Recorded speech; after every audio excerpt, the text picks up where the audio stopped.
வணக்கம் உறவுகளே. வாழ்வாதார உதவி வழங்கப்பட்ட இடம் பொன்னகர் கிளிநொச்சி. உதவித்தொகை 1,30,000. உதவி வழங்கியவர்கள் ஜெர்மனியில் வாழும் தமிழ் உறவுகள். போரினால் பாதிக்கப்பட்ட ஒரு மாவீரர் குடும்பத்துக்கு சிறு வாழ்வாதாரத்தை உருவாக்கும் நோக்கில் மாடு வளர்ப்பதற்கான கொட்டகை அமைப்பதற்கான உதவி வழங்கப்பட்டது. இந்த குடும்பத்தில் வயதான தாயாரும் 48 வயதான திருமணமாகாத மகளும் மிகவும் சிரமமான வாழ்க்கை சூழ்நிலையில் வாழ்ந்து வருகின்றனர். அவர்களில் எதிர்கால வாழ்வாதாரத்தை மேம்படுத்தும் நோக்கில் இந்த உதவி வழங்கப்பட்டது. எமது இனத்திற்காக தமது உயிரையும் இளமையையும் அர்ப்பணித்த பிள்ளைகளின் பெற்றோர்கள் இன்று பலரும் தனிமையிலும் பொருளாதார நெருக்கடியிலும் வாழ்ந்து வருகின்றனர்.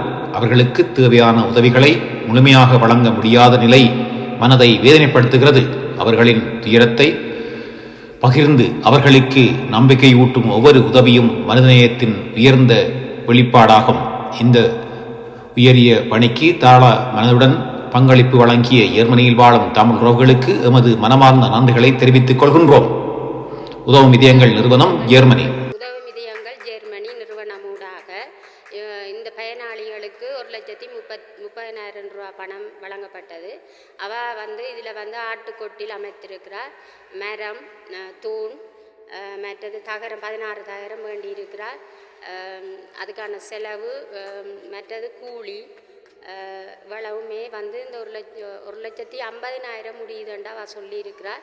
ஆனால் நாங்கள் 1,30,000 கொடுத்துருக்கிறோம். எனவே இந்த பயனாளி உங்களுக்கு நன்றியை தெரியப்படுத்திக் கொள்கிறார்.